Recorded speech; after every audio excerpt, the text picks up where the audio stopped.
people, we continue to meditate on God's word. அம்மையாலே தேவனுடைய அன்பை குறித்து நாம் தொடர்ந்து பார்த்து வருகிறோம்.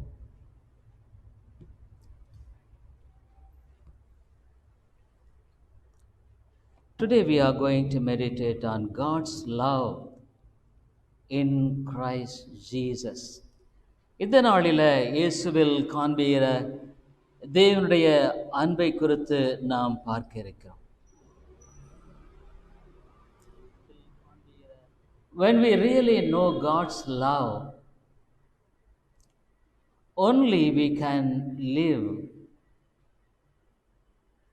a true meaningful Christian life in this world. ஆண்டவருடைய அன்பை உண்மையான விதத்தில் அறிந்திருக்கும் பொழுது மாத்திரமே நாம் இந்த உலகத்தில் ஒரு உண்மையான கிறிஸ்தவ வாழ்க்கை வாழ்கிறவர்களாய் காணப்படுவோம். I don't know how about this time in your life. Are you in Christ? Do you have the joy of the Lord in your life or not? I do not know, but God knows. இந்த நாட்களில் நீங்கள் உண்மையாலுமே கர்த்தருக்குள்ள தான் இருக்கிறீர்களா? கர்த்தருக்குரிய சந்தோஷம் உங்கள் வாழ்க்கையில் உண்மையாக இருக்குதா? எனக்கு தெரியாது, ஆனால் கர்த்தர் அறிவார். But I come to the pulpit with a burden that God should speak to you as an answer to all your life's problems and situations. ஆனால் இந்த பலிபீடத்தில் பிரசங்க பீடத்தில் வந்து இருக்கும் பொழுது தேவன் உன்னுடைய வாழ்க்கையினுடைய எல்லா காரியங்களோடு கூட உன்னுடைய நிலையை குறித்து இடைப்பட வேண்டும் என்று விரும்புகிறேன். The Bible speaks of such a great love. வேதமானது இவ்வளோ பெரிய ஒரு தெளிவான அன்பை குறித்து பேசுகிறது. 1 John 4:9, 1 யோவான் 4வது அதிகாரம் 9வது வசனம். 1 யோவான் 4வது அதிகாரம் 9வது வசனத்தில் God speaks. 1 யோவான் 4:9. In this was manifested the love of God towards us, because that God sent His only begotten Son into the world that we might live through Him. தம்முடைய ஒரே பேரான குமாரனாலே நாம் பிழைக்கும்படிக்கு தேவன் அவரை இவ்வுலகத்திலே அனுப்பினதினால் தேவன் நம்மேல் வைத்த அன்பு வெளிப்பட்டது. It is revealed. God's love is revealed in this world. இந்த உலகத்தில் தேவனுடைய அன்பு வெளிப்படுத்தப்பட்டிருக்கிறது. But does God's love revealed in me? ஆனால் ஆண்டவருடைய அன்பு என்னில் வெளிப்பட்டிருக்கிறதா? I am going to show forth in a way that you could really know and understand whether God's love is really revealed in you or not. இந்த காலையில் உண்மையாலுமே ஆண்டவருடைய அன்பு உங்களில் வெளிப்பட்டிருக்கிறதா இல்லையா என்பதை விளங்கிக் கொள்ளும் முகமாக நான் உங்கள் மத்தியில் பேச விரும்புகிறேன். Even in this verse, God says, இந்த வசனத்தில் கூட ஆண்டவர் சொல்றார், in this was manifested the love of God. இந்த விதமாக தேவனுடைய அன்பு வெளிப்படுத்தப்பட்டிருக்கிறது. Toward us, நம் பட்சமாக. Because that God sent His Son, only begotten Son into the world, தம்முடைய ஒரே பேரான குமாரனை, that we might live through Him. நாம் ஜீவனுள்ளவர்களாய் நடந்து கொள்ளும்படிக்கு. What is meant by the in life? ஜீவனுள்ள நடந்து கொள்றதுன்னா என்ன? To have a living contact with God. ஜீவனுள்ள தேவனோடு கூட கொண்டிருக்கிற ஒரு ஜீவனுள்ள தொடர்பு. A life full of joy and peace in this world. தேவனுடைய உண்மையான சந்தோஷம், சமாதானம். In praying to God there is peace and joy. தேவனை நோக்கி ஜெபிக்கிறதுல ஒரு உண்மையான சந்தோஷம், சமாதானம். In coming to the church of God as in the Lord's Day, you will have the joy of the Lord. If you are a true child of God, நீ உண்மையான ஒரு தேவனுடைய பிள்ளையா இருந்தா கர்த்தருடைய ஆலயத்துக்கு வரும்படியான வேளையில தேவனுடைய சந்தோஷம் உனக்குள்ள இருக்கும். Otherwise you will come in a mechanical way. இல்லைன்னா ஏதோ வழக்கமாக வரணும் நீ வருவ. Otherwise you will come as though carrying on some responsibility which is entrusted to you. ஏதோ சில பொறுப்பை கட்டி கழிக்கணும்னு நீ வருவ. You have come to the presence of the Lord this morning. Dear friends, know that.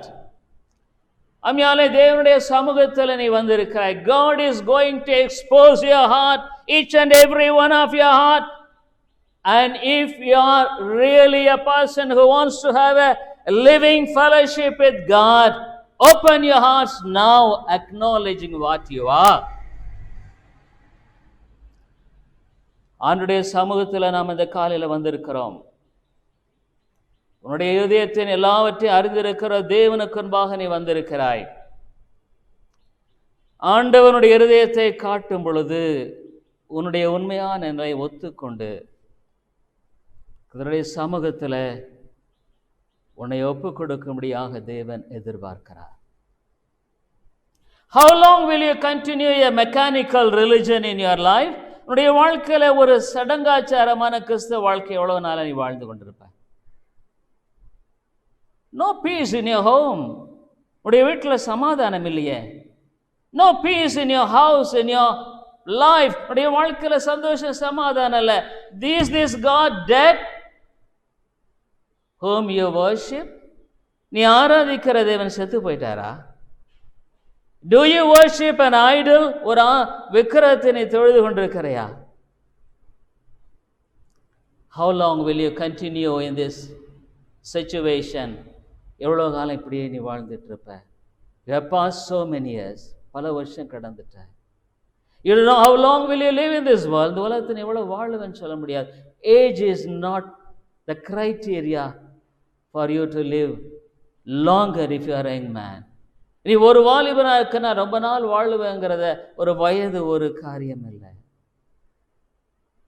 So I want to expose the great love of God this morning. இந்த மிகப்பெரிய தேவனுடைய அன்பை நான் உங்களுக்கு காண்பிக்க விரும்புகிறேன். On the basis of this, either you will go from this place not surrendering to God, even hearing of such a great love. இவ்வளோ பெரிய ஒரு அன்பை நீ கேட்டுட்டு உன்னுடைய வாழ்க்கையில் உன்னை ஒப்புக்கொடாமல் நீ போகலாம். Or else you could surrender to God and saying, Lord, what a great love it is. அல்லது நீ ஆண்டவர் எவ்வளோ பெரிய அன்பு. But Lord, I am so hard and a sinner. நான் ஒரு கடினமான ஒரு பாவி. You are so kind to me. நீங்கள் எனக்கு எவ்வளோ இரக்கமுள்ளவராக இருக்கிறீங்க. But I am so hard and a sinner. நான் ஒரு கடினப்பட்ட ஒரு பாவியாக இருக்கிறேன். Forgive me, O God. ஆண்டவரே என்னை மன்னியும்.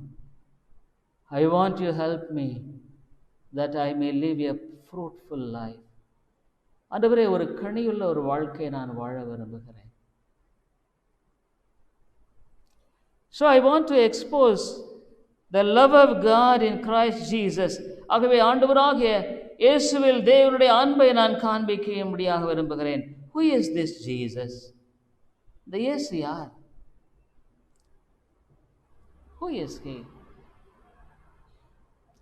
In Isaiah 40:53,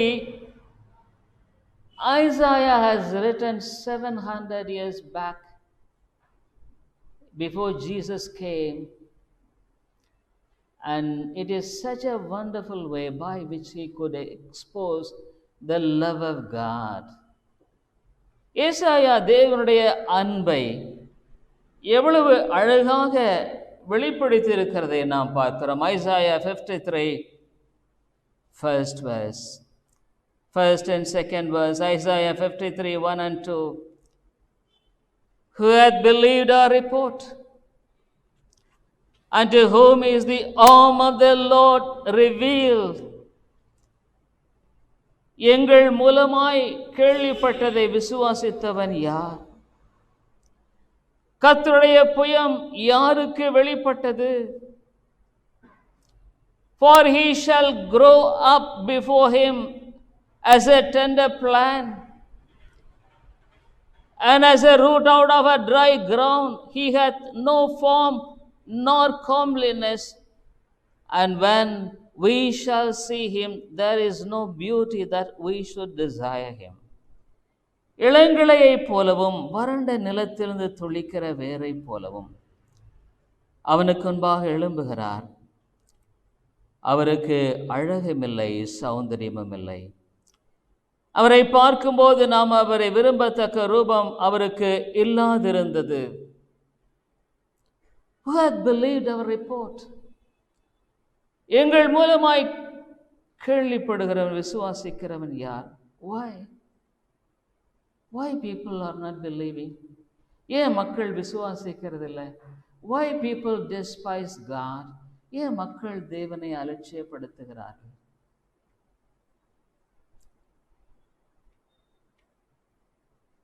He is not a God simply to be ignored.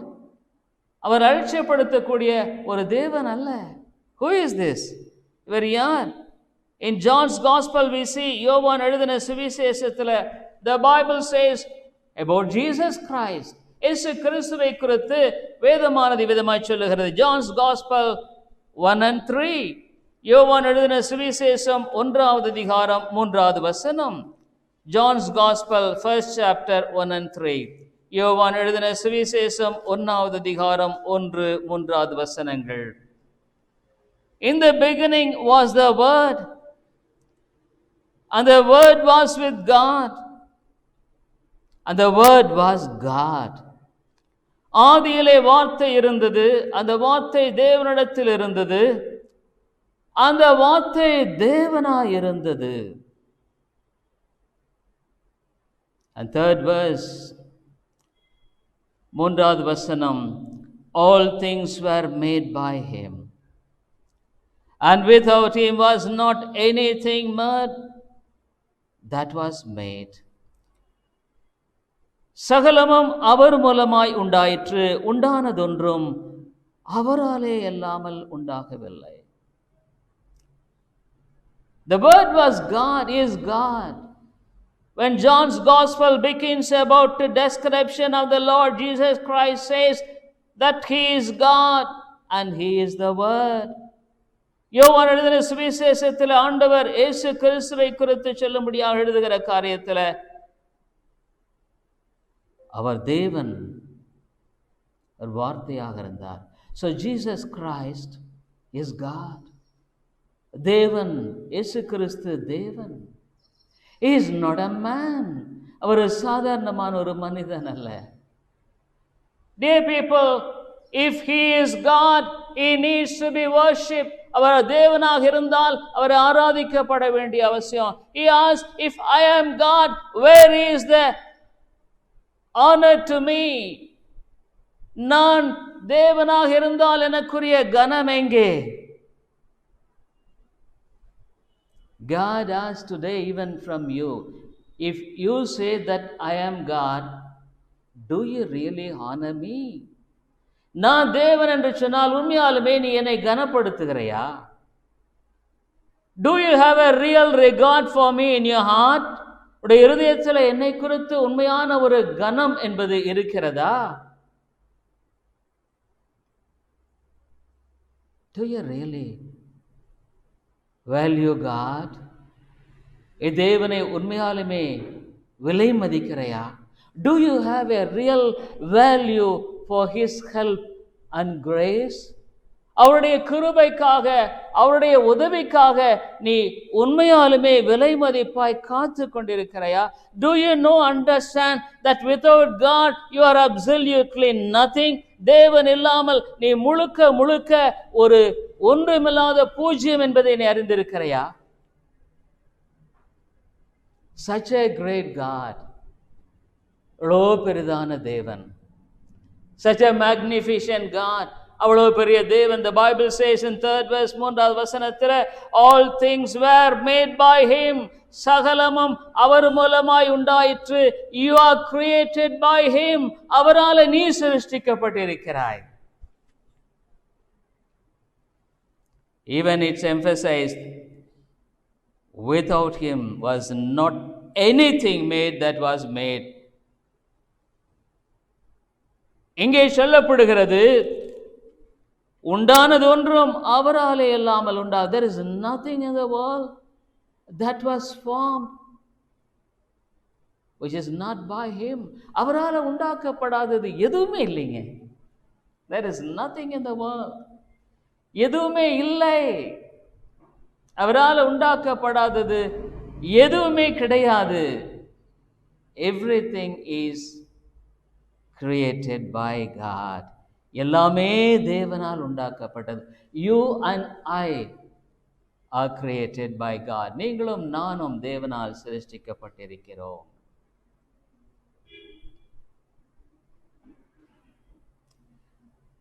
So such a God, he has got such a tremendous love.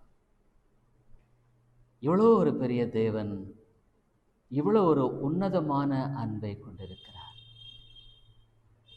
Dear people, when we mingle with other people, we try to show forth to people which is not of ours even, so that we will be highly valued. மற்றவங்களுக்கு முன்னால் நம்ம போகும் பொழுது நம்மகிட்ட இல்லாத ஒன்றை கூட இருக்கிறத மாதிரி காட்டிட்டு நம்மளை ரொம்ப மதிக்கணும்னு நினைக்கிறோம். People want to go in a big car or a costly car so that people will think, oh, he is or they are big people. விலை உயர்ந்த காரில், பெரிய காரில் போனால், ஓ இவங்க எவ்வளோ பெரியவங்க. So even we talk, we show that we are something bigger than even they think. அப்போ மற்றவங்களுக்கு முன்னால் நம்மளை விட நம்ம கொஞ்சம் பெரியவங்க என்ன காட்டிக்க எப்போவுமே விரும்புகிறோம்.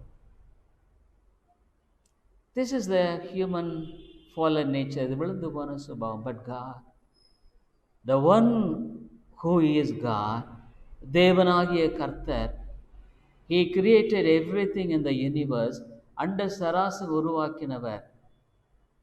He came to the world as a pauper. ஒன்றும் இல்லாதவரா இந்த உலகத்தில் அந்த what made him to be a pauper like this? அப்படி அவர் ஒரியவராக தரித்திரராய் வர வேண்டியது அவசியம் என்ன? What is the motivation behind which God wanted to made himself to be poor in this world? ஆண்டவர் இந்த உலகத்தில் தன்னை ஒரு தரித்திரனை ஆக்கி கொள்ளும்படியாக அவர் செய்ய வேண்டிய அவசியம் என்ன? Is absolutely pure love. இது அன்பு. So that you must live in him, அவருக்குள்ளாய் நீ பிழைக்கும்படியாக, so that you will have the joy of the Lord in this world, இந்த உலகத்தில் அவருடைய சந்தோஷம் இருக்கும்படியாக உடைய வாழ்க்கையில, so that you have the peace in your heart because of him, அவர் மூலமாக உடைய வாழ்க்கையில சமாதானம் இருக்கும்படியாக.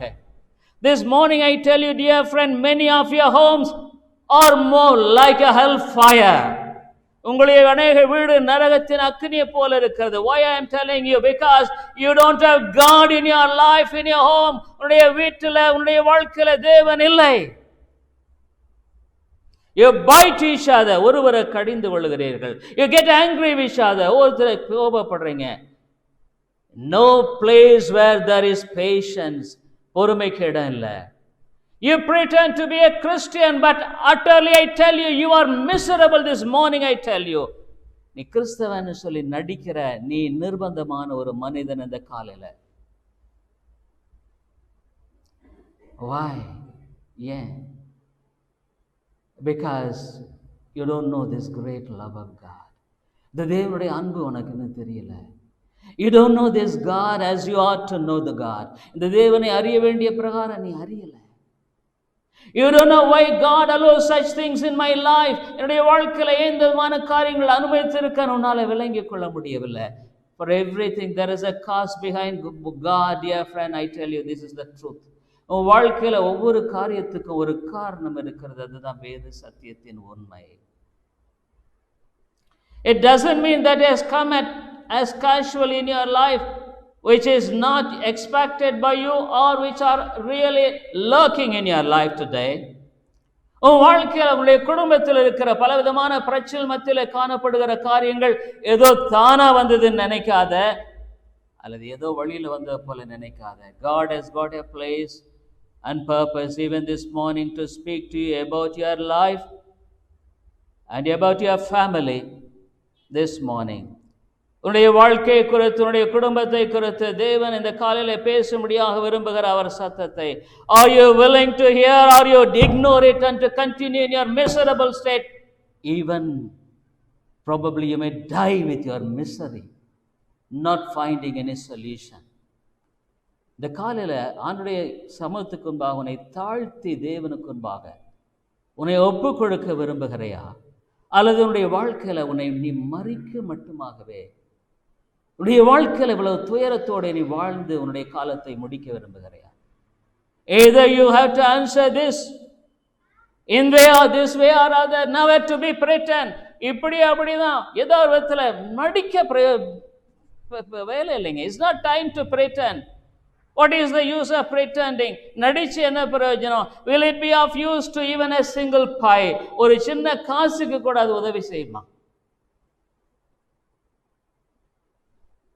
Such a great God. அவ்வளோ ஒரு பெரிய தேவன். He created everything. எல்லாத்தையும் உண்டாக்கினவர். There is nothing that is not created by him. அவரால் உருவாக்கப்படாதது எதுவுமே இல்லை. But why should he stoop down in order that you might live? நீ பிழைத்திருக்கும்படி அவர் ஏங்க உனக்காக அந்த அளவுக்கு தன்னை தாழ்த்தணும்?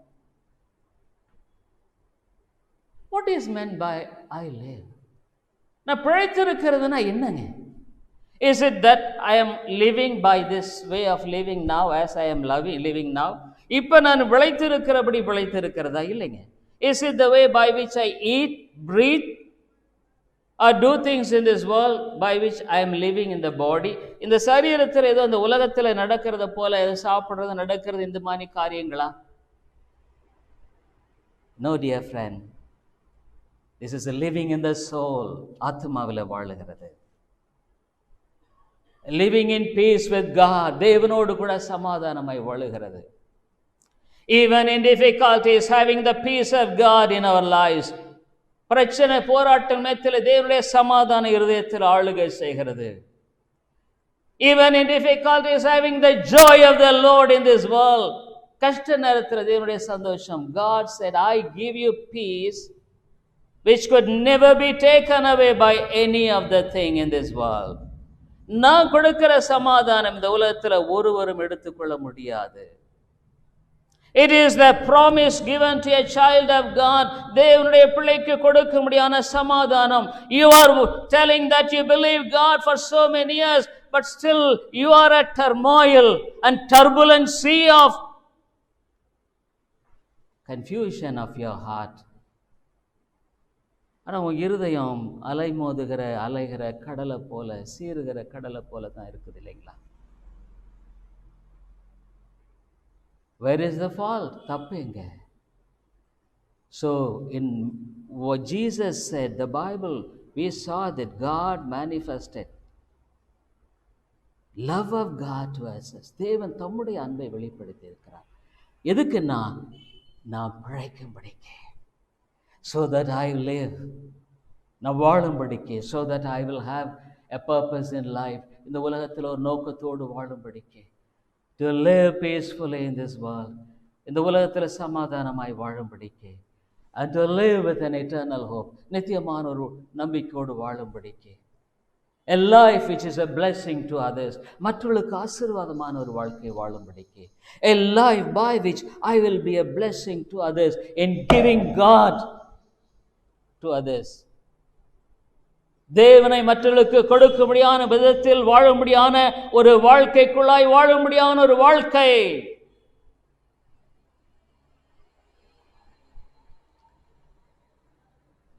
So how did Jesus come into this world, such a God? அவ்வளோ ஒரு பெரிய தேவன் எப்படி இந்த உலகத்தில் வந்தார்? It's an amazing, ஆச்சரியமாக இருக்கும்படியான ஒரு காரியம். Bible says, dear people, the word of God is true. வேதம் உண்மை. It is not a lie. இது பொய் இல்லை. Almost 700 years back, 700 வருஷத்தும் முன்னால. Think, dear friends, many of us, we don't know even 1900, 1920, 30, 40, 50. I was born in 1952. நம்மள அநேகருக்கு 1010, 20, 30, 40 எல்லாம் தெரியாது. நான் 52ல் பிறந்தேன். But 700 years back, 700 ஆண்டுகளுக்கு முன்பாக, God said, I will be born in a small village called Bethlehem. 700 ஆண்டுகளுக்கு முன்பாக சொல்லியிருக்கிறார் ஆண்டவர், பெத்லகேம் என்ற ஒரு சிறு கிராமத்தில் நான் பிறக்க போகிறேன். How many changes would have been even in the course of 700 years? அந்த 700 வருஷத்தில் எத்தனை மாற்றங்கள்? How many things would have been changing, மாறி? But God so clearly said, I will be born in Bethlehem. நான் பெத்லகேமில் பிறக்க போகிறேன்.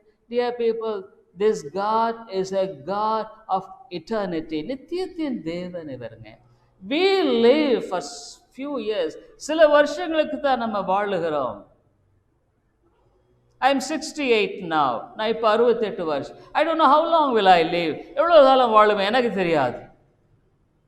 Some of you maybe say 50, 40, 30, 20, 50, 40, 30, 20 சொல்லலாம். But can you think even what will happen in 2020 December to me? That I don't know. 2020 எனக்கு என்ன நடக்கும் அது எனக்கே தெரியாது. So we can't, நமக்கு தெரியாது, நம்மால முடியாது. But this God, because he is God, அவர் தேவனா இருந்ததுனால, he planned everything, எல்லாவற்றையும் திட்டமிட்டு.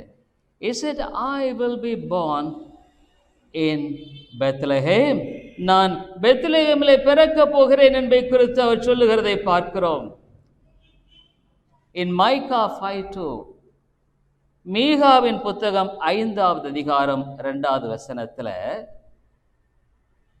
so many years back God said through the prophet, தீர்க்கதரிசியின் மூலமாக அநேக ஆண்டுகளுக்கு முன்பாக தேவன் சொல்லுகிறார்.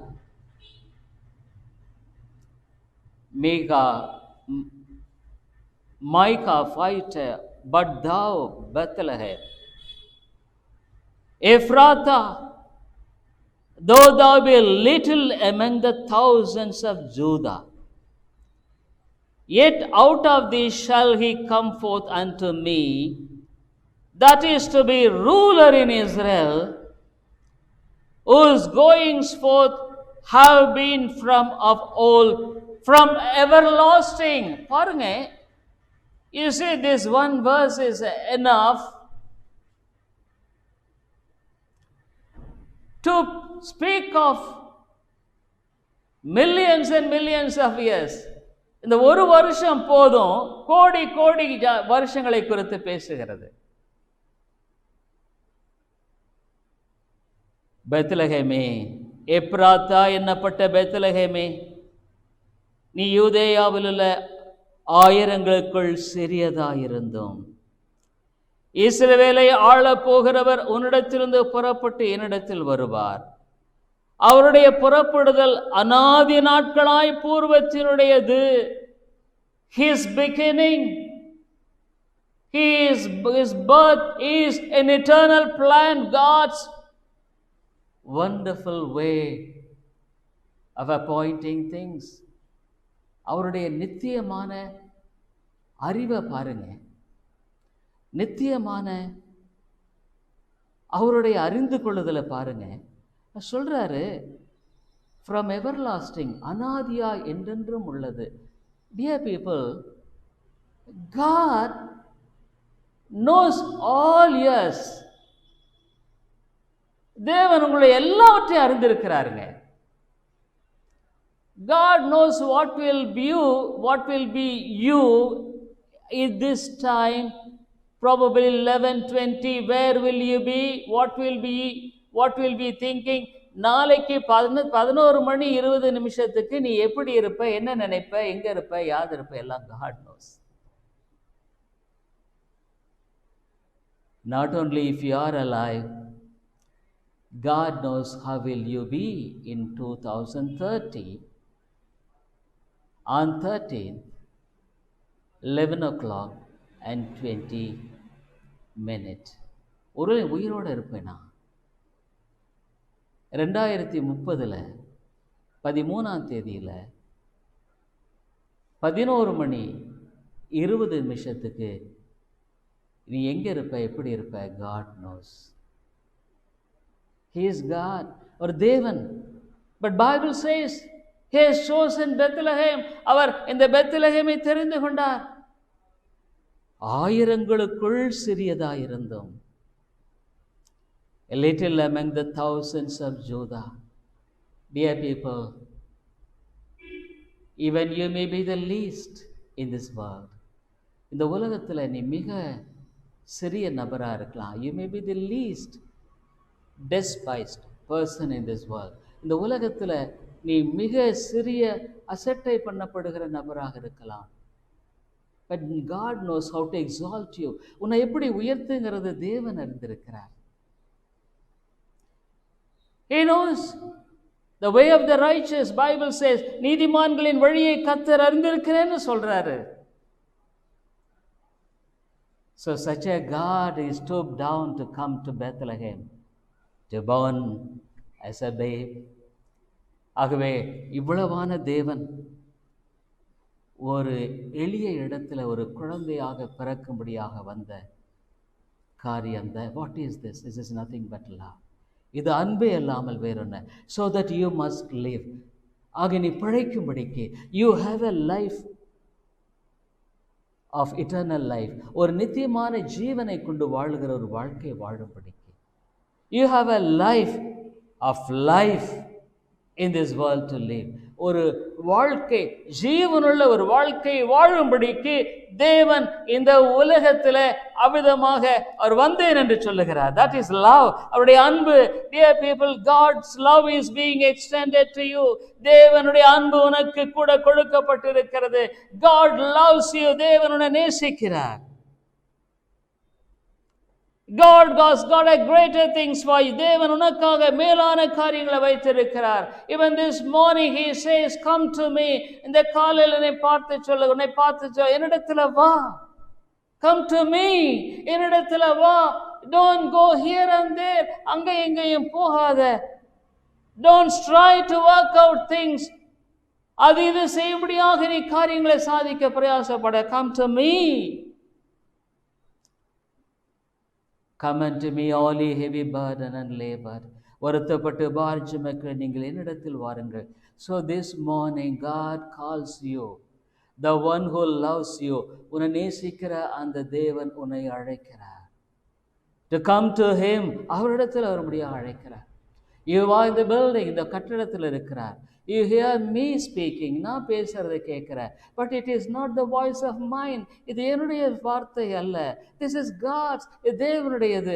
I committed myself to God. Lord, it is not that I should speak, but you must speak to the people. ஆண்டவரே, பேசவன் நான் அல்ல, நீர் பேச வேண்டும். I am absolutely nothing. நான் ஒன்றுமில்லை. So I believe that this is God speaking to you and calling you this morning. இந்த காலையில தேவனோடு கூட பேசுகிறார், உன்னை அழைக்கிறார்.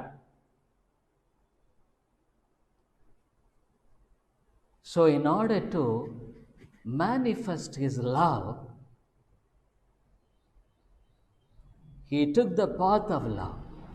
அந்த அன்பை வெளிப்படுத்தும்படியாக அந்த அன்பின் வழியை தெரிந்து கொண்டார். He is not a God of rich. ஒரு பெரிய ஐஸ்வர்யமானது ஐஸ்வர்ய மக்களுக்கு தேவன் அல்ல. Even to the least, he wants to be accessible. இந்த உலகத்தில் மிக சாதாரண ஒரு மனுஷனுக்கும் அவரிடத்துல இடம் உண்டுங்கிறதுக்காகத்தாங்க இந்த வறிய கோலம். அந்த ஏசாயா ரொம்ப அழகா சொன்னார் பாருங்க. Isaiah 53:1. Isaiah 53:1. How he came in this world. இந்த உலகத்தில் எப்படி வந்தார்னா, Bible says second verse, Isaiah 53:2. For he shall grow up before him as a tender plant and as a root out of a dry ground. He hath no form nor comeliness, and when we shall see him, there is no beauty that we should desire him. இளங்கிளையை போலவும் வறண்ட நிலத்தினது துளிக்கிற வேரை போலவும் தாங்க அவர் வந்தார். ஒரு இளங்கிளை எப்படிங்க, ஒரு அற்பமான ஒரு Ilangilai, it's a tender plant. It could be plucked off very quickly. சீக்கிரமாக அதை அப்படியே பிடுங்கி போடலாம் இல்லைங்களா? So he came as a babe in a little place called Bethlehem, so that he could be crushed off. இளங்கிளையை போல பெத்லகேமில் ஒரு சிறு குழந்தையாய் வந்தவர் அவர் நசுக்கப்படுகிற ஒரு நிலையில தான் வந்தார். அதனாலதான் we see he came into Bethlehem. பெத்லகேம்ல வந்தார். You know, dear people, it is all because of his love. இது எல்லாம் அவருடைய அன்பு நிமித்தம். In order to live, that he exhibited his love. நாம் பிழைக்கும்படிக்கு அவருடைய அன்பை வெளிப்படுத்தும்படியாக. Do you want really to have a meaningful Christian life in your life? I honestly ask you this morning. இந்த காலையில் நான் உன்னை பார்த்து கேட்குறேன், நீ உண்மையான ஒரு அர்த்தமுள்ள கிறிஸ்துவ வாழ்க்கை வாழ விரும்புகிறையா இல்லையா? This is honest question. இது நேர்மையான கேள்வி. That doesn't mean because you are coming to the church, I can't take it that you are desiring for a full-fledged Christian life in this world. நீ எதோ சபைக்கு அல்லது ஆலயத்துக்கு வர்றதுனால ஒரு உண்மையான முழுமையான ஆசீர்வாதத்துக்குரிய கிறிஸ்துவ வாழ்க்கை வாழ நீ விரும்புகிறன்னு நான் எடுத்துக்கொள்ள முடியாது. I could not. எடுத்துக்கொள்ள முடியாது. But is there a heart this morning? I honestly, it is a question to God. Lord, I want to live honest. I want to be honest with you. I want to live a real life of blessing in this world. நீ நேர்மையா ஆண்டவரிடத்துல சொல்லு. It is a question which is being asked by God to you. தேவன் உன்னிடத்துல கேட்கிற கேள்வி இது. This morning, இந்த காலையில், it is not my question, என்னுடைய கேள்வி இல்லை. This is the question of God, தேவனுடைய கேள்வி டு யூ ஸ்பெசிஃபிக்கலி. உனக்கு நேராக அவர் கேட்குறாரு, நீ அவருக்கு முன்பாக ஒரு உண்மையான கனியுள்ள வாழ்க்கையை வாழ விரும்புகிறையா?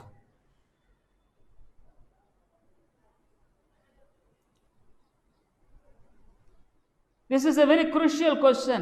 இது முக்கிய கேள்வி, ஒரு காரியம். என்ன ஆண்டவர் சொல்றாரு, என்ன ஏசாயால சொல்றார், என் ஜனங்களை போல வருவாங்க, ஆனா அவங்க இருதயம் எங்கேயோ இருக்கப்பான்னு சொல்றாரு ஏசாயா. They will come as my child, but their hearts are too far. It's very sad to say, God himself is saying, தேவன் அவிதமாகவே சொல்லுவார், ஆனா அது ரொம்ப வருத்தமான ஒரு காரியம் இல்லைங்க. If God says about you this morning, is it not too sad about you? ஆண்டவர் இந்த காலையில உன்னை பார்த்து அப்படி சொல்றாருன்னு வைங்க, இது வருத்தமா இல்லையா? Not only sad, it's the most dangerous you are. situation. அது மட்டும் இல்லை, நீ மிக ஆபத்தான நிலையில் இருக்கிற. You are in the most terrible state. நீ மிக பயங்கரமான ஒரு நிலையில் வாழ்ந்து கொண்டிருக்கிறாய். Because without God, what is the protection to you? தேவன் இல்லாம உனக்கு என்ன பாதுகாப்பு?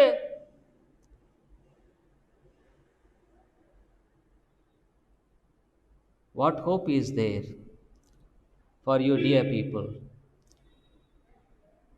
அம்மையார்களே, உங்களுக்கு என்ன நம்பிக்கை இருக்குன்னு நீங்க நினைக்கிறீங்க? You say many times, Ezekiel 33:31. எசேக்கியேல் 33:31 பாருங்க.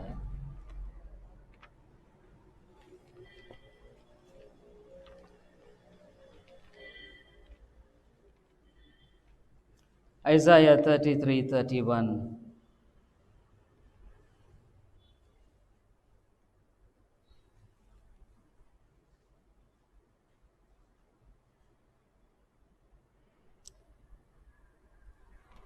ஆண்டவர் இங்கே இவ்வளமா சொல்லுகிறதை பார்க்கிறோம். Dear people, the Bible says, and they come to you as people do, they all before you as my people, and they hear your words, but they do not do them.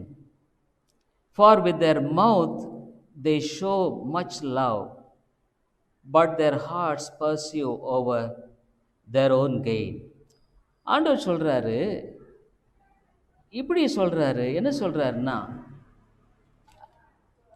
பாருங்க, வாசிக்கிறேன். 33:31. ஜனங்கள் கூடி வருகிற வழக்கத்தின்படி உன்னிடத்தில் வந்து உனக்கு முன்பாக என் ஜனங்கள் போல உட்கார்ந்து, they will sit as though God's people. உன் வார்த்தைகளை கேட்கிறார்கள்,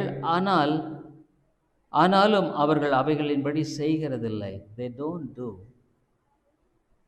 அவர்கள் தங்கள் வாயினாலே இன்பமாய் பேசுகிறார்கள். They speak very good religious words. They pray well, நல்லா ஜெபம் பண்றாங்க. ஆனால் அவர்கள் இருதயமோ பொருளாசையை பின்பற்றி போகிறது. But they are covetous people. அவங்க இருதயம் பொருளாசையை போயிட்டு இருக்கு. They don't have regard for me. எனக்கு குறித்து அவங்களுக்கு கனம் இல்லை. So this is what God is saying. தேவன் அதமா சொல்றார்.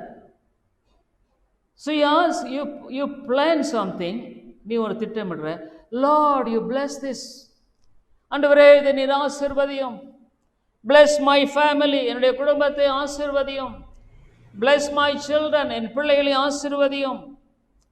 Bless this. இதை ஆசீர்வதியும். Bless that.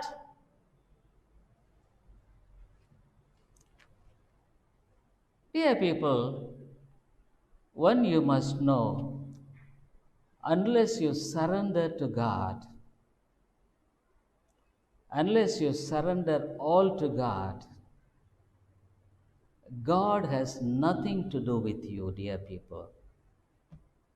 நீ முழுக்க ஆண்டவருடைய பாதத்தில் தாழ்த்தி அவனை ஒப்பு கொடுக்கவில்லை என்றால் தேவனுக்கும் உனக்கும் சம்பந்தமில்லை.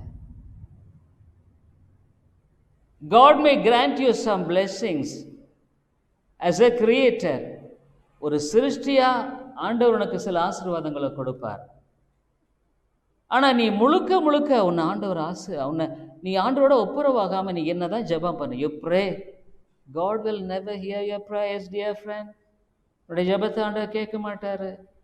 God will never bring out the solutions in your life. தேவனுடைய ஆசீர்வாதத்தை உன்னுடைய வாழ்க்கையில பரிகாரத்தை கொண்டு வர மாட்டாரு. You don't want to submit. நீ ஆண்டவருக்கு கீழ்ப்படிய மாட்டேங்கிற. But God wants you to submit you. ஆனால் ஆண்டவர் உனக்கு அவர் தன்னை ஒப்பு கொடுக்கணும்னு நினைக்கிறேன். Dear people, I am very frank with you this morning because God spoke to me to preach this verse to you. இந்த காரியத்தை பிரசங்கிக்கும்படியா தேவனோட பேசினதுனால I am here to represent God. தேவனை பிரதிபலிக்கத்தான் நான் நிற்கிறேன். I don't have any honour of mind. எனக்கு எந்த மதிப்பும் இல்லை.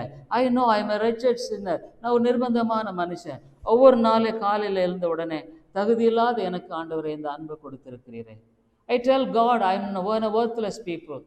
You have given me life. If you would not have saved me, என்னை ரட்சிக்கப்படாமல் இருந்திருப்பீரானா, I don't know what would have happened to my life. என் வாழ்க்கை எப்படி நடக்கும்? உலகத்தில் நடக்கிற சில சம்பவங்களை எல்லாம் பார்க்கும் பொழுது, when I see some of the incidents in the world, God reminds me. தேவனை நினைப்பூட்டுறார். The same situation you were. நீ இந்த சூழ்நிலையில் இருந்த ஞாபகம் இருக்கா? Because I helped you, because I delivered you from that terrible situation, you are alive. நான் அந்த சூழ்நிலையிலிருந்து ஆண்டவர் நான் விடுதலையாக்கணும் பாருங்க, அதனால இன்னைக்கு ஜீவனோட இருக்கிறேன். If I would not have really saved you in that situation, நான் ஒருவேளை அந்த சூழ்நிலையை உன்னை ரட்சிக்காம இருந்திருப்பேனா, நீ அந்த மாதிரி தான் ஆயிருப்ப. You would have gone that way. So when I read newspapers, news things that are going on in the newspaper or else even the news, TV news and all, God reminds me. தேவன் ஞாபகப்படுத்துறாரு, நான் உன்னை தடுத்து பாதுகாத்து கொண்டேன், அதனால தான் நீ இன்னைக்கு இப்படி இருக்கிற. யூ ஆர் அட்லீஸ்ட் நீ ஒரு ஊழியக்காரனா இருக்கிற. இல்லைன்னா நீ அந்த நாட்களிலே நீ ஊழியக்காரனா இல்லை தகுதி பண்ணியிருப்பாங்கப்பா உன்னை. They would have made you that you are not fit to be a servant of God. Dear people, really speaking, every day I thank Lord. I am a worthless sinner. நான் ஒரு பாவி ஆண்டவரே. என்னை அப்படியெல்லாம் நீ விட்டிருப்பீரானா நான் எப்படி ஆயிருப்பேன்?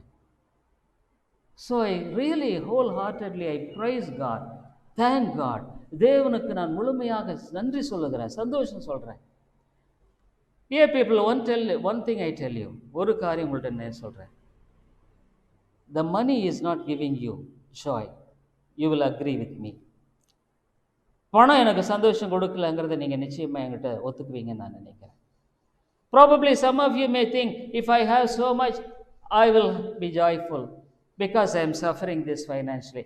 ஒரு சில நீங்கள் நினைக்கலாம், இப்போ பொருள் ரீதியாக எனக்கு ரொம்ப கஷ்டமாக இருக்குது, அந்த பணம் வந்துட்டா சந்தோஷமாக இருப்பேன். That is also foolish.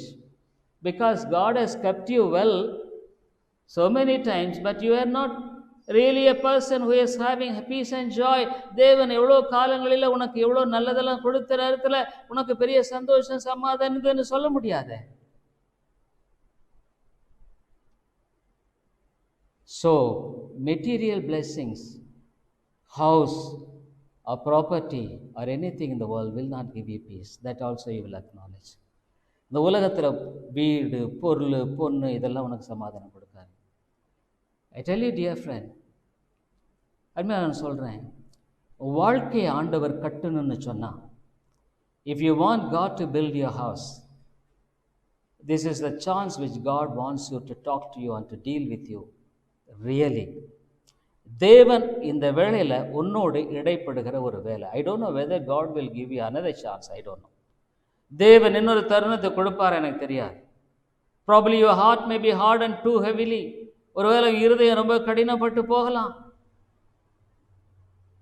வாழ்க்கையில இந்த உன்னதமான தேவன் அன்பு நிமித்தமாக தரித்திரரானார்னு சொல்லுது. He became a humble person. அப்படின்னும் பொழுது இவ்வளவு அன்பு வருகிற காலங்களில் நம்ம பார்க்க போறோம். The love of Jesus, அவனுடைய அன்பை நம்ம பார்க்க போறோம். So I want to tell you one thing. Hebrew 12:1, எபிரேயர் 12:1 ஆண்டவர் சொல்றாரு, இதுதான் உனக்கு முன்பாக நான் கடைசியாக வைக்கிற வசனம்.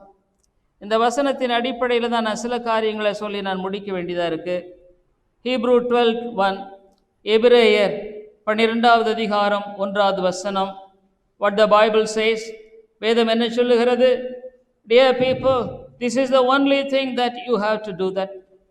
Hebrew 12:1, wherefore, seeing we also are compassed about with so great a cloud of witnesses, let us lay aside every weight and the sin which doth so easily beset us, and let us run with patience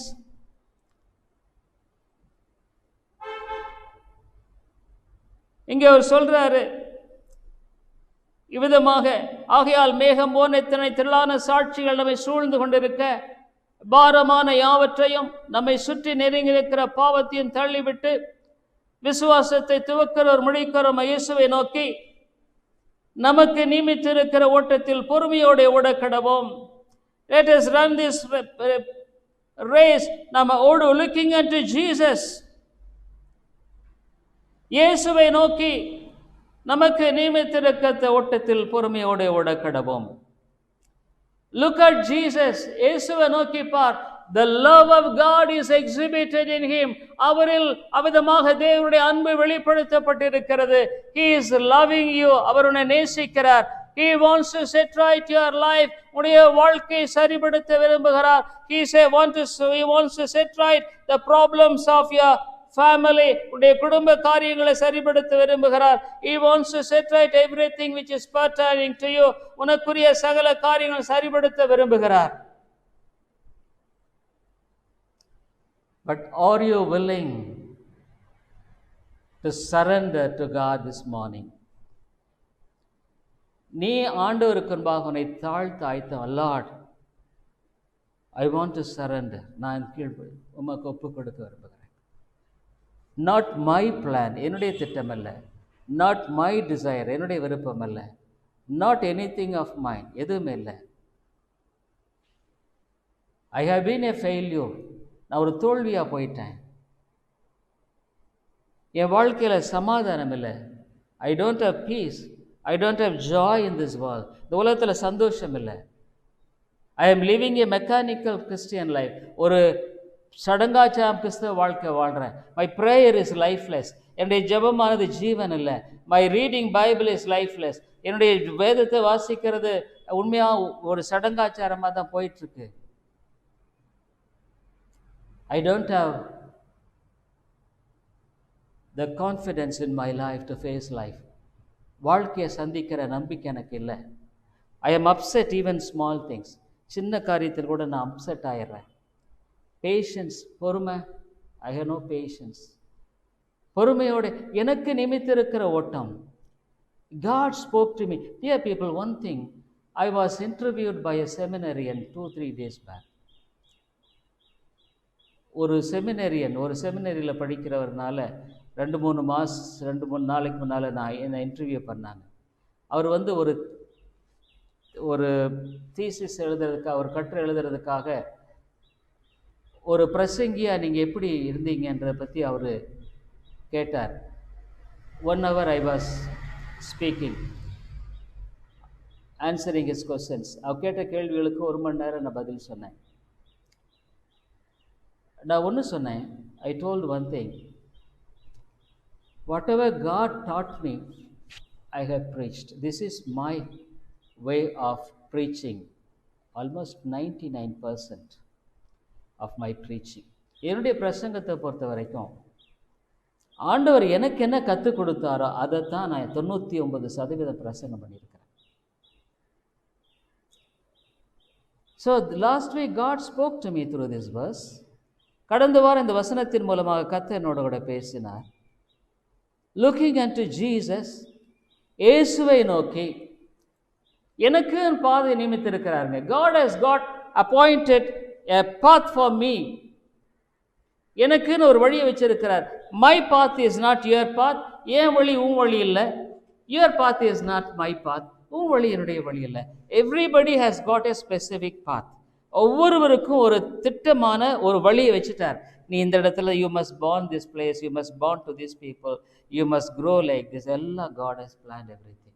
நீ இந்த இடத்துல பிறக்கணும், இவங்களுக்கு பெற்றோர்கள் பிறக்கணும், இந்த மாதிரி ஆகணும், இது எல்லாமே ஆண்டவர் செஞ்சிருக்கார். So God has got a very specific plan for your life. உன் வாழ்க்கையில தேவன் தெளிவான ஒரு திட்டத்தை வச்சிருக்கிறாரு. Very specific plan. வெளிவான திட்டம். நீ இன்னைக்கு வந்திருக்கிற இத்தனை சேர்ல இந்த சேர்ல உட்காரணுங்கிறத கூட ஆண்டவருடைய திட்டம் தான். It is God's plan that you should sit in this chair, in this place. So God has got an enormous knowledge, சொல்லி முடியாத அறிவுள்ளவர் அவர். ஆக உனக்குன்னு ஒரு பாதையை வச்சிருக்காரு, உனக்குன்னு ஒரு பாதை. ஹீ இஸ் யுவர் ஹஸ்பண்ட், இவர் தான் உன்னுடைய கணவன். ஷீ இஸ் யுவர் ஒய்ஃப், இவங்க தான் உன்னுடைய மனைவி. ஷீ இஸ் யுவர் டாட்டர், இவங்க தான் உன்னுடைய மகள். He is your son. இந்த போது இது எல்லாத்தையும் ஆண்டவராக நியமித்தது தானே. நீ ஒரு வேளை இவ்வளோ நாளாக நினைக்கலாம், இல்லை இப்படி வேறு எப்படி தான் நல்லா இருந்திருக்கணும். Probably you may think that if would have gone in a different way that would have been better. It is God. தேவன் வச்சிட்டாரு கொண்டு வந்து இந்த சந்தேகத்தில் உன்னை இப்போ இங்கே உட்கார வச்சிருக்கிறார். God has sit you, made you to sit in this chair. He wants to speak. Be quiet and know that I am God. நான் தேவனை நீ அறிஞ்சிக்கன்ட்டு உன்னை உட்கார வச்சிருக்கிறாரு. அவர் சொல்கிறாரு, இப்போ சொல்லு. சே now, do you want to surrender looking unto Jesus? இயேசுவை நோக்கி உனக்கு நியமித்திருக்கிற ஓட்டத்தில் God has appointed you a path. இதை நீயே மாற்ற முடியாது, யாரும் மாற்ற முடியாது. Nobody can. Your wife can't change that, your husband can't change that, your children can't change that. உடைய பிள்ளைகள், கணவன், மனைவி யாருமே மாற்ற முடியாதுங்க. It is God's way. அவர் வச்சிங்க நித்து இந்த சந்தில் நின்று இந்த முக்தின்னு சொல்கிறாங்களா, அந்த இடத்துல நின்று கேட்குறாரு, do you want to surrender or not? நீ இப்போ எனக்கு ஒப்பு கொடுக்குறியா இல்லையான்னு கேட்குறாரு. do you want to pass me by? என்ன நீ கடந்து போக விரும்புறியா? looking unto Jesus, the author and finisher of our faith. அதான் ரொம்ப அழகா நமக்கு நியமித்து இருக்கிற பாதையில் God has appointed you this path. God wants to bless you. உன்னை ஆசீர்வதிக்க விரும்புகிறார். God wants to make you to live in Him. அவருக்குள்ள வாழும்படியாக விரும்புகிறார். He wants to have a peace of God. உன்னுடைய வாழ்க்கையில தேவ சமாதானம் பெற்றுக்கொள்ள விரும்புகிறார். He wants to have the joy of the Lord in your life. அவர் சந்தோஷத்தை கொடுக்க விரும்புகிறார். He wants to bless your life. உன்னுடைய வாழ்க்கையை ஆசீர்வதிக்க விரும்புகிறார். He wants to build your family. உன்னுடைய குடும்பத்தை கட்ட விரும்புகிறார். He wants to make your children your blessing. உன்னுடைய பிள்ளைகள் ஆசீர்வாதமாக இருக்க விரும்புகிறார். Hitherto you went wrong. இதுவரைக்கும் நீ தப்பா போயிட்டு இருந்திருக்கிற. It is true, God appointed, தேவன் நியமித்த, but you have a responsibility. உனக்கு பொறுப்பு இருக்கு. Hitherto you have been a hypocrite. நீ மாயமாலா இருந்திருக்கிற. But now God wants to say, are you willing to surrender everything and say, Lord, take my life and bless it. I want to surrender. ஆண்டவரே, என்னுடைய வாழ்க்கையை எடுத்து நீர் உபயோகப்படுத்தும். I have tried level best my life. நான் என்னோடய வாழ்க்கை எவ்வளோ நான் சரிப்படுத்த திட்டமிட்டு பார்த்தேன். I thought one thing, some other thing happen. நான் ஒன்று நினச்சேன், வேற ஒன்று நடந்துருச்சு. I am not really happy in my life. வாழ்க்கையில் சந்தோஷமாக இல்லை.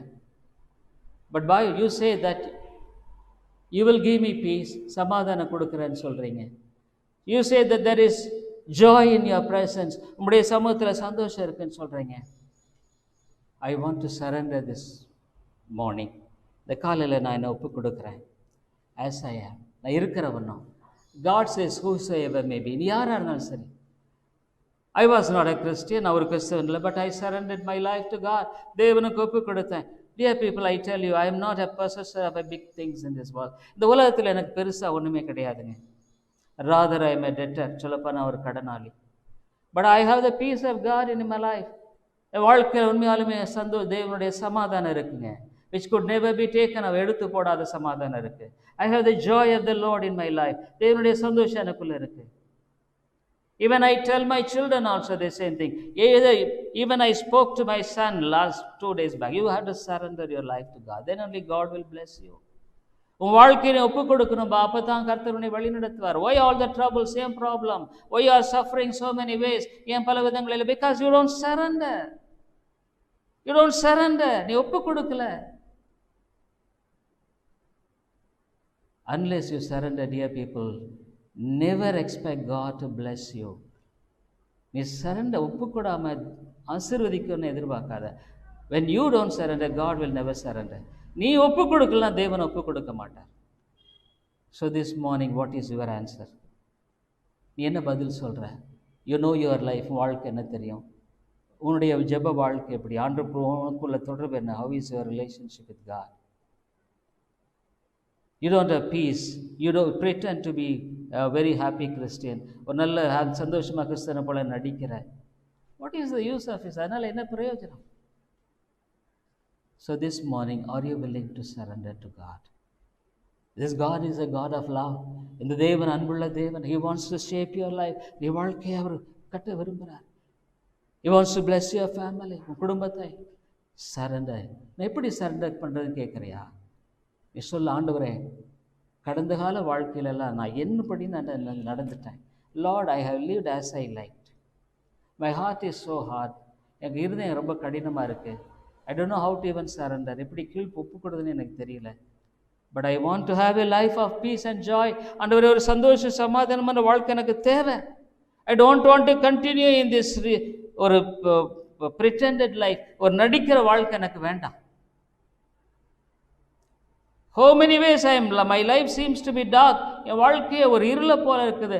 I tell you, unless God builds your life, nobody can build your life. ஆண்டவன் வாழ்க்கையை கட்டலைன்னா யாருமே வாழ்க்கையை கட்ட முடியாதுங்க. So will you surrender to him? அவர்கிட்ட ஒப்பு கொடுப்பியா? ஆண்டவரே, என் வாழ்க்கையை ஒரு வெறுமையாக இருக்குது. நான் இதோ நினைச்சேன், நான் இதெல்லாம் சந்தோஷம் கொடுக்குன்னு நினைச்சேன், நான் என் வாழ்க்கையில் என்னெல்லாம் திட்டமிட்டேன், ஆனால் இன்றைக்கி பார்க்கும் பொழுது எல்லாமே ஒரு தோல்வியை. Everything seems to be a failure. I could not really have a life of real fruitfulness. ஒரு கனியுள்ள வாழ்க்கையில் ஃபர்கிவ் மீ, மன்னியும், ஹெல்ப் மீ லார்ட். நம்மை தாழ்த்தி ஜெபிப்போமா? கண்களை மூடி நாம் ஜெபிப்போம். Let us pray. Say to God. ஆனிடத்தில் சொல்லு, Lord, I don't have peace in my life. என் வாழ்க்கையில் சந்தோஷம் இல்லை ஆண்டவரே, சமாதானம் இல்லை. I don't have joy in my life. என் வாழ்க்கையில் சந்தோஷம் இல்லை, சமாதானம் இல்லை. I am miserable. நான் நிர்பந்தமாக இருக்கிறேன். Sometimes I think why I should live. நான் ஏன் இந்த உலகத்தில் வாழணுன்னு கூட நான் நினைக்கிறேன். What is the purpose of my life? என் வாழ்க்கை வாழ்கிறதுனால தான் பிரயோஜனம். How will be my future? என்னுடைய எதிர்காலம் எப்படி இருக்கும்?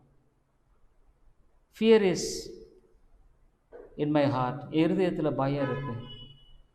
Confusion is in my heart. குழப்பம் என் இருதயத்தில் இருக்குது. Many times I think I plan. நிறைய சமயங்களில் நான் யோசிக்கிறேன், திட்டமிடுறேன். But I have fear what will happen in the future if I do this. இதை செஞ்சால் ஒரு வேளை எதிர்காலம் எப்படி இருக்குன்னு பயப்படுறேன். எது எடுத்தாலும் அவிசுவாசம். In all the things I have unfaith. No peace in my family. என் குடும்பத்தில் சமாதானம் இல்லை. There is no real presence of God in my family. என் குடும்பத்தில் அவனுடைய பிரசன்னை இல்லை. But Bible says there will be peace in the home when you build. நீ வீட்டை கட்டும் பொழுது அதில் சமாதானம் இருக்குன்னு சொல்லப்படுகிறது. I surrender Lord this morning. ஆண்டவரே, இந்த காலையில் நான் ஒப்பு கொடுக்குறேன். Help me Lord. உதவி செய்யும். Forgive me. என்னை மன்னியும். Dear people, are you willing to surrender this morning? அப்படி நீ இந்த காலையில் அவருக்கு ஒப்பு கொடுக்க நீ விரும்புகிறியா? வாழ்க்கையை ஒரு ஆசீர்வாதமான ஒரு வாழ்க்கையாக இருக்கணும் அப்படின்னு விரும்புகிறியா? உடைய வாழ்க்கையை கர்த்தர் கட்டி அவர் உண்மையான விதத்தில் அதை அவருடைய நாமத்தின் மகிமைக்கென்று செய்ய வேண்டும் என்று விரும்புகிறியா? நீ ஆண்டவரிடத்தில் சொல்லு. நீ சொல்லு, அவர் ஆண்டவர் தான் உன்னிடத்தில் பேசியிருக்காரு. உன்னுடைய பிரச்சனைக்கெல்லாம் காரணம் என்ன நீ நினைக்கிற? இதையெல்லாம் கொண்டு வந்தது ஆண்டவர் தான். இந்த பிரச்சனையை ஏதோ வந்துருச்சுன்னு நீ நினைக்கிற. ஆனால் இந்த பிரச்சனையெல்லாம் உன் வாழ்க்கையில் கொண்டு வந்ததே ஆண்டவர் தான். ஏன்னா அவர் அறியாமல் எதுவுமே நேரிடலை. உன் வாழ்க்கையின் தோல்வியெல்லாம் ஆண்டவர் தான் அனுமதிச்சிருக்காரு. உன்னுடைய வாழ்க்கையின் வெறுமை ஆண்டவர் தான் அனுமதிச்சிருக்கிறாரு. நீ நினைக்கிறபடியெல்லாம் போகுன்னு நினைக்காத. நீ வாழ்க்கையில் இப்போ ஆண்டவருக்கு ஒப்பு கொடு. ஆண்டவரே, நான் என்ன இருக்கிறவனும் ஒப்பு கொடுக்குறேன். எனக்கு எப்படி ஜெபிக்கிறது கூட தெரியல, எப்படி வாழ்றதுன்னு கூட எனக்கு தெரியல. ஆனால் எனக்கு உதவி செய்ய நீ சொன்னேன்னா நிச்சயமாக உன் வாழ்க்கையை ஆண்டவர் கட்டுவார். இயேசுவை நோக்கி எனக்கு நியமித்திருக்கிற வேறு எங்கேயும் நான் பார்க்கக்கூடாது, அங்கே எங்கே நான் பார்க்கக்கூடாது. எனக்கு ஒரு பாதையை நீங்கள் வச்சுருக்கீங்க, எனக்குன்னு ஒரு பாதையை நீங்கள் நியமிச்சிருக்கிறீங்க.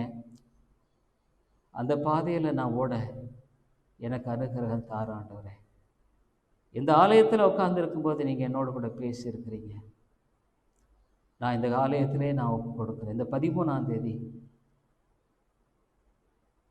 இந்த செப்டம்பர் 13ஆம் தேதி என் வாழ்க்கையினுடைய ரீடெடிகேட், மறுபடியும் நான் ஒரு பிரதிஷ்டை பண்ணின ஒரு நாளாக இருக்கட்டும். ஒருவேளை என் வாழ்க்கையில் எத்தனையோ நாட்கள் நான் கழிச்சிட்டேன், but it's a time of rededication to you in this church. இந்த சபையில் நான் மறுபடியும் என்னை அர்ப்பணிக்கிறேன். ஆதியில் கொண்டிருந்த அந்த அன்பையெல்லாம் நான் இழந்துட்டேன். ஆதியில் எனக்குள்ள எவ்வளோ சந்தோஷம் இருந்தது, ஆண்டவருடைய காரியங்களெல்லாம் சந்தோஷம் இருந்தது, அவருடைய ஆலயத்துக்கு வர்றது எனக்கு சந்தோஷமாக இருந்தது, ஆண்டவருடைய ஜெபிக்கிறதோ வேதம் வாசிக்க சந்தோஷமாக இருந்தது. ஆனால் இப்போ நான் ஒரு ஏதோ மெக்கானிக்கலாக தான் நான் போயிட்டுருக்கேன், ஒரு நடைமுறையாக தான் போயிட்டுருக்கேன். உண்மையாலுமே எனக்கு அநேக சமயங்களில் பொறுமை இல்லை. சின்ன சின்ன காரியத்திலாம் நான் கோபப்படுறேன், எரிச்சல் அடைகிறேன், பொறுத்து போக முடியல. சாட்சியாக நான் வாழலை. என் குடும்பத்திலேயே என்னுடைய பிள்ளைகளுக்கு முன்பாகவே நான் சாட்சியாக வாழலை.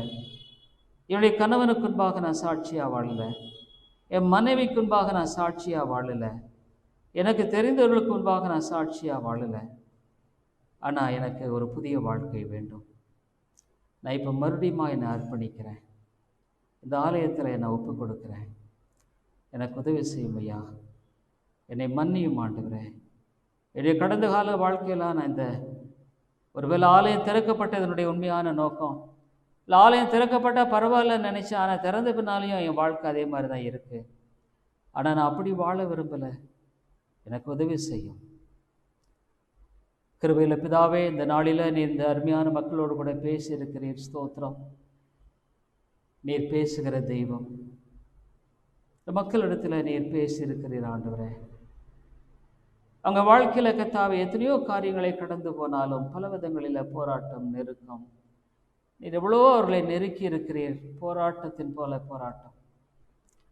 ஆனால் இந்த வேலையில் அவர்களை அழைத்திருக்க எனக்கு ஒப்புக்கொடு. நீங்கள் ஒன்றுக்கு கவலைப்பட எல்லாவற்றையும் குறித்து ஸ்தோத்திரத்தோட கூடிய விண்ணப்பத்தினால ஜெபத்தினால தேவனுக்கு தெரியப்படுத்துங்கள் சொல்லியிருக்கிறீர். ஆண்டவரே, இந்த காலையில் நீர் அவர்களோடு பேசும் ஆண்டவரே, பேசும். உடைய வாழ்க்கையை நாங்கள் பிழைத்திருக்கும்படிக்கு இந்த அன்பு வெளிப்பட்டது. நாங்கள் ஒரு ஆவிக்குரிய வாழ்க்கையில் ஜீவனர்களாய் வாழும்படிக்கு இந்த அன்பு வெளிப்பட்டிருக்கு. ஆனால் எவ்வளோ காலம் எங்கள் வாழ்க்கை இப்படியே போகக்கூடும். இல்லை ஆண்டவரே, காரணம் நான் தான் காரணம். நான் ஒருவேளை அவங்க காரணம் இவங்க காரணம் நினைச்சேன். ஆனால் இப்போ நான் பார்க்கும் பொழுது என் வாழ்க்கையை நான் உம்முடைய கரத்தில் ஒப்பு கொடுக்கலன்னா நீர் என்னை ஆசீர்வதிக்க மாட்டீர் என்பது உண்மை. கர்த்தாவே, இந்த அருமையான மக்களோடு பேசும். ஆவியானவரே, நீர் கிரியை செய்தரலாம். இயேசுவின் நாமத்தில் ஜெபிக்கிறோம் எங்கள் நல்ல பிதாவே. ஆமென்.